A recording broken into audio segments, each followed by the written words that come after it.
Hey everyone, this is Michelle at Eastaff Art, and today I wanted to show you how I took this watercolor painting, this watercolor illustration that I did a tutorial on recently, and how I ended up digitizing it to be able to print it onto cards or, sort of standard size prints if I want to.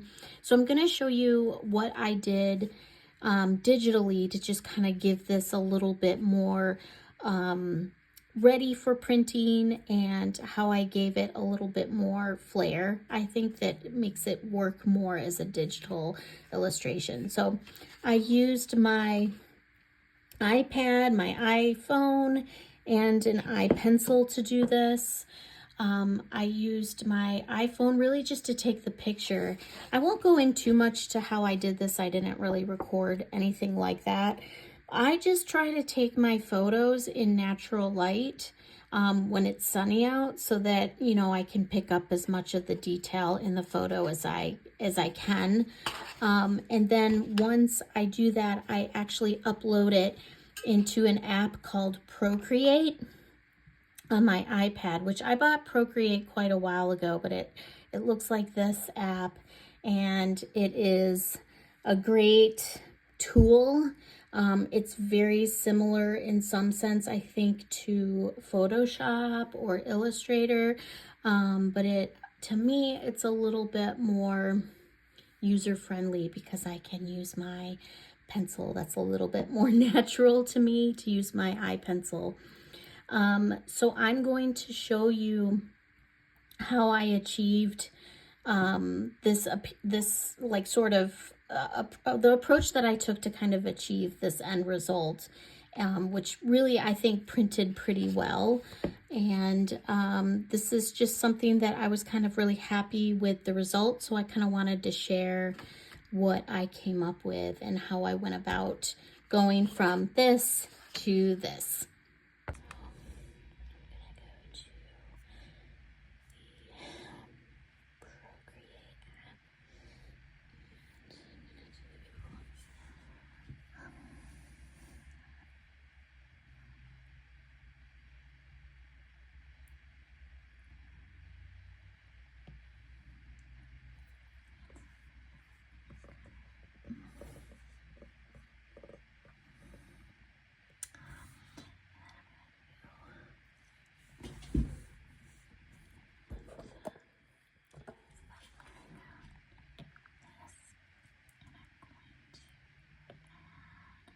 Okay, so I've added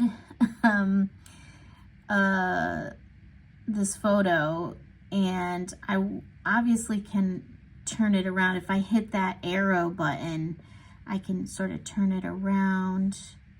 I can also bring up the size of it, okay? And then the other thing that I'm gonna wanna do is kind of get rid of the background. And if you see this eraser tool here, and you can mess with the size of the eraser. So like if I did this, whoa, that's huge, right? But I can do undo with this, which is great, and then just kind of size that back down. Or if I get like really small, then I'm like, oh, that's gonna take me forever. So you can just kind of play around with the size of your eraser nib, I guess I would say. So I'm gonna go around this. I did not like my Happy Holidays lettering, so I'm gonna get rid of that too. And I'm actually gonna redraw the wire lines, so I don't really care about like fidelity to those. So the other thing I'll show you that I can do, because you can notice, even though I used a template for the bulbs, somehow like this one I made bigger than the other two, and it just looks really wonky to my eye. So I can choose this like select, it looks like a little S, and I'm gonna have it on the freehand like this, and I can just kind of trace around the bulb. And I'm gonna say copy paste. And you see how that puts it on its own layer? And so like that means it's separate, and I can like, so here I can resize that if I want which is actually what I want to do. But notice when I resize that, the layer that's underneath, you can see it still. So let me just check this box, and you can see it makes it kind of invisible, and I can check it to show it. And then what I'm gonna do is actually undo this, because I want to, there we go. I wanna have all the layers set up before I get into resizing it, because I wanna be able to see pretty clearly what the sizes are. So I'm gonna go back to my original layer, and I'm gonna do the same thing with each one of these, because I'm gonna not only resize, but also like maybe reposition. So again, I'm gonna do copy paste, and see that puts it on its own layer. So same difference here. I'm gonna go back to my OG layer, and I'm gonna do, well, I actually don't have to do anything with that. So I'm going to do this and this. So what that did there was it made these two layers invisible, and I'm gonna erase all of this and just get rid of all of that. Oops, I went too far. See how I did that? Went a little too far. Now here's a really cool tip. You can use 2 fingers to like move all around and then zoom in. So I want to get kind of like, and I don't know if I explain this, but the reason why I'm doing it this way is if I try to print, you're going to see all this gray all over the page where the paper is just exposed, because it is. So I'm just gonna kind of get really in close here and remove this.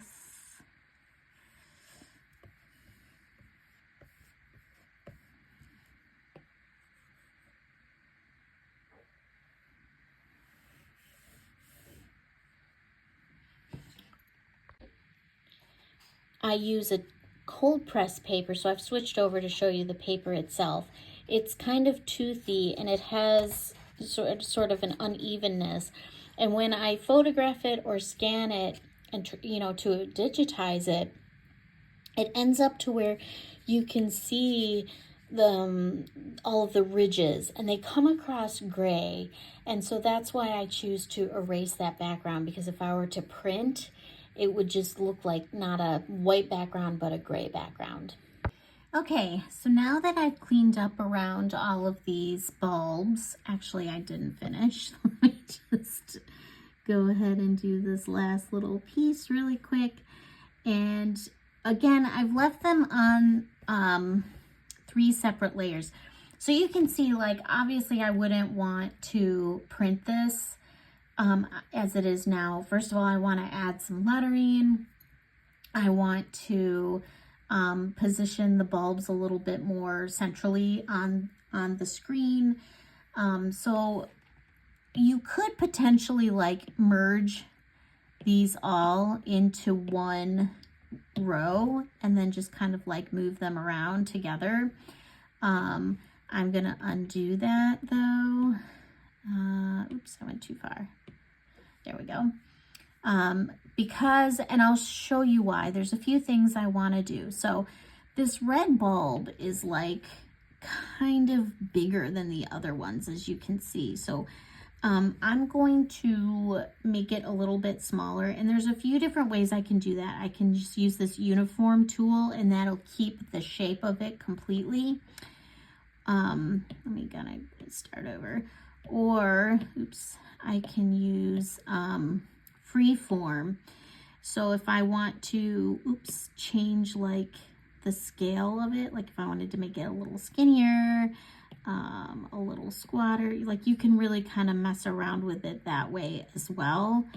Now it's a little bit too small, so I think I'm gonna do like, make it a little bit bigger. And I might kind of make it a little bit wider there. And that looks kind of good. The green one, I might make like a little bit smaller. Let's try that. And then this allows me to sort of move them around individually as opposed to if they were like all merged onto one. So I'm gonna kind of do like that. And then I'm gonna select the blue and I wanna move it and have it like maybe a little more. I can like change the angle of it a little bit.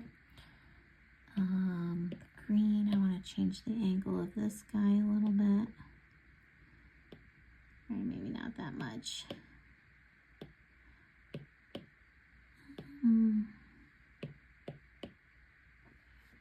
Let's kind of see. There we go. Okay, so one thing that I'm going to do is I'm going to add a layer because I want to add like the bulb's kind of glowing effect. And I'm going to go into, you can actually just stick your finger and hold on a color and get that color as your base color here. And I'm going to use just a regular plain kind of, this is a brush that I've bought like a while ago. I couldn't even tell you where, but I just kind of like it because it's just a really standard brush. And I'm just gonna, actually I don't want to do that kind of shape. I'm just gonna go around the outside of the bulb and put the color that is inside the bulb outside of it like that. And then I'm going to hit this kind of like magic wand button and I'm gonna select Gaussian blur.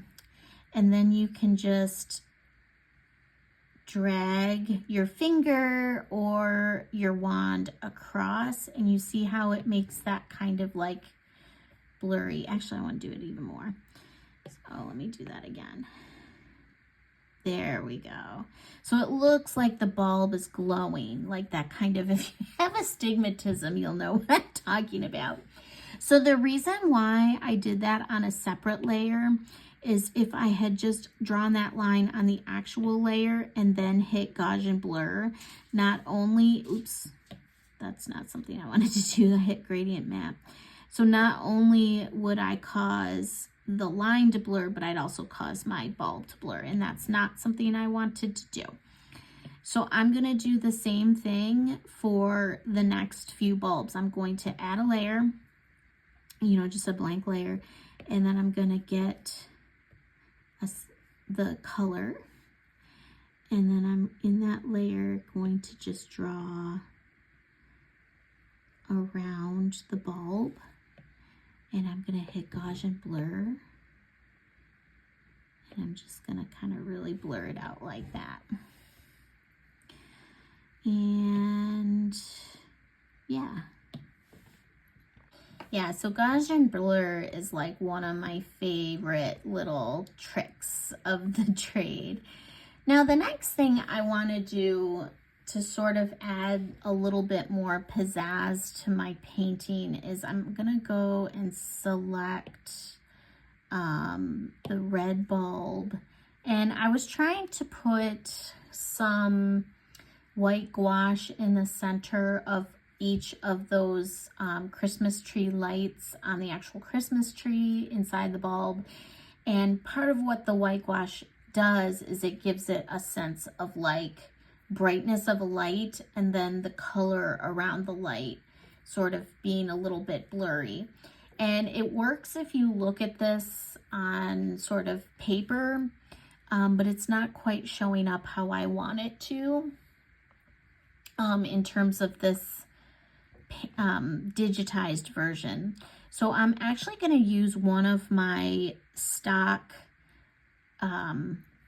brushes that this came with Procreate, and it's in the luminous category, and there's this brush called the Flare, and I'll show you, and you've got to be kind of good about the size. So this is where sometimes you need again, this updates the size so you can see, and it gives you a little preview. Let me get my pencil out of the way. So do I want a little flare? Do I want a huge flare? Okay, it's like, that might be a good size. So, and we can just test it out. Okay, that's a little small, so I think I want it a little bit bigger. And how cool is that? You can see it's sort of giving, oh, and it's blue. Oh, I meant to say that. So actually I'm gonna make my ink, my color white, and okay, yeah, that's a much better sort of vibe. The blue was just a little too like Neptune-y. Actually, I think that ended up being too big. And you see I'm making like really good use of that undo button. And I'm like trying to find my Goldilocks here. I'm gonna bring that up a little bit. There, I think I'm happy with that. And then, so this is giving your lights on the tree a really nice, ooh, that was a little intense, a really nice like shininess to them. They actually look like they're glowing. Okay, so that is the luminous brush, or it's the flare brush in luminance. The other brush that I'm going to use is light pen. So again, it's in this luminous category. And what I'm going to do with this light pen brush is, you can see I tried to put some white gouache on my bulbs to kind of show just this sense of like, I guess that the white reflecting off of the bulb. And it didn't really work as well when I'm looking at this digitally. So my thought is I kind of want to get maybe like a yellow going.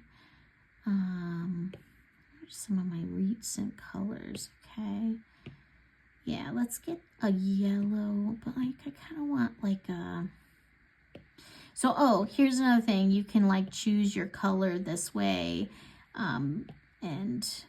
or you can, you know, play around on this to choose your color.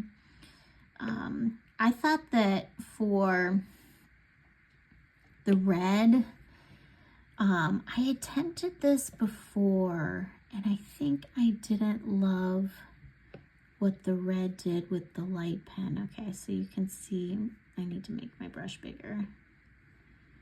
I just didn't really love that effect as much as when I had like a yellow color. So I'm going to show you this in the yellow. I don't know why, but that just looks a lot more like a light bulb to me. So I'm just going to follow the trace of my actual, you know, painting here.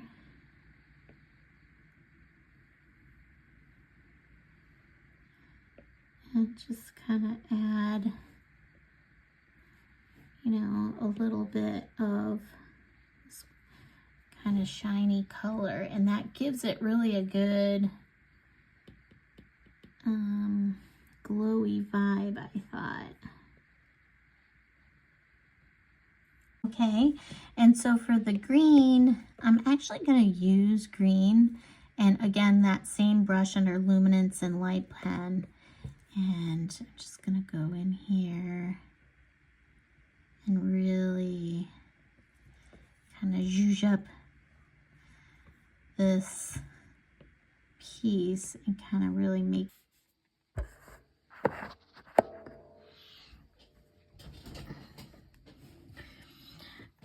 Okay, so some other things that I probably should have talked about at this point were the colors. So I think I kind of briefly showed this a second ago, but you can use the classic sort of color scheme to pick what color you want to use. You can also use this disc, and sometimes I like to start here with the disc and then transition over and really kind of like, so if I was thinking of like a pink, well, okay, what color pink, that sort of thing. And then here is like the history of the most recent colors that I've used. I can also have like saved palettes that I've saved. A lot of times I don't title them because I'm a dumb. Other times I have saved names, but you can, sort of name them. Okay, that one was vintage. And then sometimes you can just leave them untitled like I've done there. So I'm just going back to my image here. I'm gonna pick blue. Whoops. And now I'm going to go ahead and use that, again, luminance light pen, and I'm going to go over this, and I really like how that looks. So that's really cool. I might make this a little bit bigger. So as you can see, I really make pretty good use of the undo button, which is, it's just great to have that option, which you really don't have, in other art forms. So it's kind of just like cool to have it. And then I'm just gonna go like that. All right, so I think that's making my light bulbs look like they're glowing. And I think I have them situated in such a way that maybe I still want to make this one a little bit smaller. There we go. And I might also make this a little bit, oops, smaller. The other thing I think I want to do with that is it still looks like it could be blurred out a little bit better. Yeah, there we go. All right. And so what I'm going to do now is I'm going to merge everything down. So then I'm going to merge the shadow with its corresponding light bulb. And let's take a look. I think I'm happy with the spacing. I'm happy with the positioning. So at this point I can, and the size of each one of them. So I'm going to merge them all down onto one layer. And now they're like, will move together. So the next thing that I think I should do is kind of decide where I want to position them. And one way I'll do that is this drawing guide, which I got to, if I go, oops, oh, shoot. Let me put that more in frame. So if I go to this, well, it looks like a wrench next to gallery, I can toggle on or off the drawing guide. A lot of times I get a little overstimulated by all these really small boxes. So what I will like to do is actually edit it. You can increase like the thickness of the boxes. You can increase their opacity so they show up a little bit better. But the thing that I really like to do is I bring up the grid size. So let's see, I'd like that to be about right there. And then this lets me see, how I'm spacing things. So actually this looks pretty well spaced evenly here. And then up here, I might want to like move these guys up a little bit because I know I want to do like lettering down here. And I think I want to, let's get a black. And at this point, I want to switch to my, I just have this like monoline brush that I think I already mentioned. I think this is going to be too thick, so I might bring it down and see where we're at. So I'm going to do like the little string. Might be too thick. So I might kind of do something like this.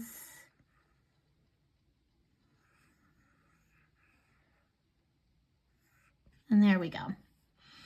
So that kind of looks like a zany little string. I'm pretty happy with that. And then I'm actually going to do a new layer. And I'm going to want to write Merry Christmas. So I'm going to think about the sizing and stuff that I want to write it. So, and oh, this is like another reason why I really, really like the, that's too big. There's another reason I really, really like the graph But I actually, for my purposes now, I might make my grid size a little bit smaller. And I think that's going to help me space out my writing a little bit better. Let me make sure I'm on the right layer. I think I might want this a little bit thicker for the lettering. And I'm not especially good with writing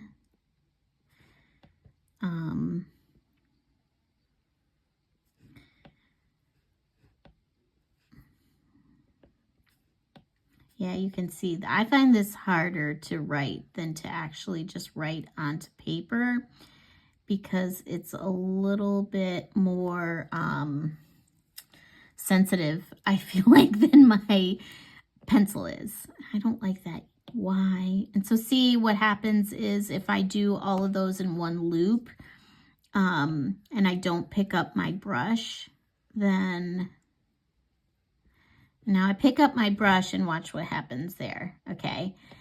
So I'm going to, okay.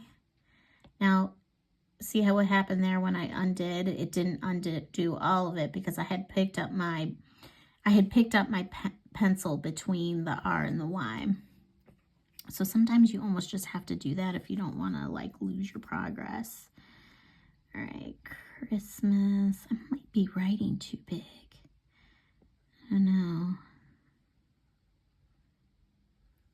Chris. Yeah, I'm writing too big. So I don't really feel like my penmanship is its best. I might bring down the size of the drawing guide, because it might psychologically make me write a little smaller. So I think I'm gonna want to start here, and then I think that's thicker than I want it to be. Okay. Yeah, that's much better. So you'll notice that I'm picking up my brush or my pencil at various points, and that's partially, if I hit the undo button, it's only gonna take back to the last time I picked up my brush, and I can hit that redo button and reapply. So actually I don't really like my R very much, so I'm gonna do like,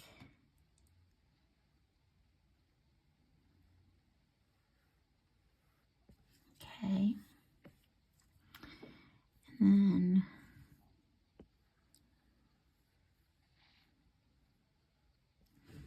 see, and now it takes the whole thing because I really should do it like so. I can kind of see I'm probably making my R too small.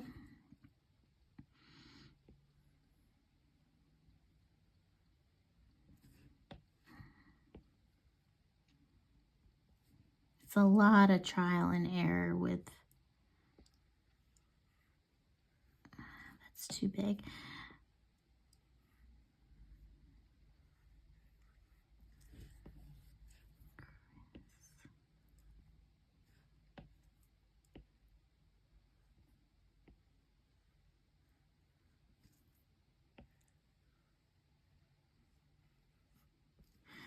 Okay, so now you can see this is totally maybe too small. It's probably like not, well, it's definitely not centered at all. And I can adjust that. But what I'm gonna first do, and that was part of the value of putting this on its own layer, was that I can adjust this, because if I had it on the same layer as the light bulbs, then anytime I would try to like increase the size of like this, it would end up increasing the whole size of like all of this on my canvas. So I can, by just having this on its layer by itself, I'm sort of able to only manipulate what I want, which is to manipulate the size of the letters. Let me make sure I'm on the right. So here I am going to just add a little bit of thickening on where I did the downstrokes. So anytime my pencil came towards me when I was writing, I thicken that, and that's something called faux calligraphy. They do have calligraphy pens. I'm gonna make this a little thinner. They do have calligraphy pens in here that I think in Procreate that are really good. Like if you wanna take a look through these, so there's actually specific calligraphy pens, but I'm not really great at using those. So I just kind of stick with my, you know, basic, very simple, smooth brush like this. And I just kind of try to create the calligraphy this way because I really don't have a lot of great control over the Apple Pencil and working with the Apple Pencil. Here's something that you can do sometimes if you have, like here, I'm going to close. So this is all enclosed. I can just drop in the color there and like save myself some time. And I'm going to do that with here as well. And you'll kind of notice if I can write. Okay. No, I don't want to go down that low. So probably we'll bring this up here like that. Yeah, that's kind of like awkward. I don't really have a lot of great control over the pencil, as you can see. So this is definitely why I could not do a calligraphy. Oops. I could not do a calligraphy pen writing on this app. Okay, so there's the C.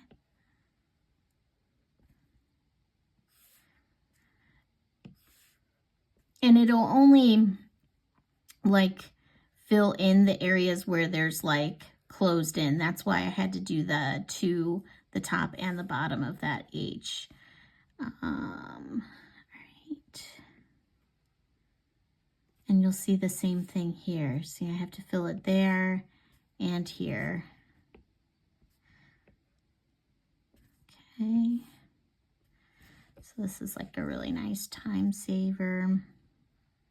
And you try to kind of have the same level of thickness if you can for each side. Let's see, let's kind of do that because I don't like how I joined that. I'll sort of combine it on the other side.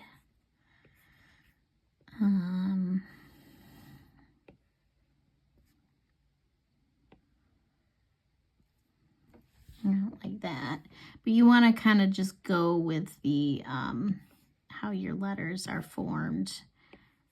So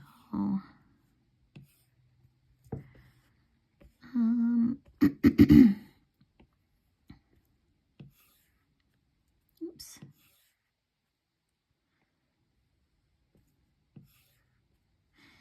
And then here, so again, I'm going to have to fill two places. Oops. Does not want to fill there. There we go. All right, so I've got my Merry Christmas lettering finished, but I'm not really happy with the size. I'm not happy with the placement. I'm going to bring up my drawing guide and make that bigger again so that I can kind of have an easier time making this even. And I want to keep this uniform because I don't want to distort my letters. I think I want to bring this down a little bit. So you can see I'm about 1.5, so I can pull this over further this way. And I might make this guy a little bigger. Yeah, okay, so let's take that off. And yeah, I think that's a pretty fun design that I can now print. I can print it on cards and or I can just have it online. I could print it as, you know, a wall hanging, you know, whatever I'd like. But I think it kind of ended up pretty fun.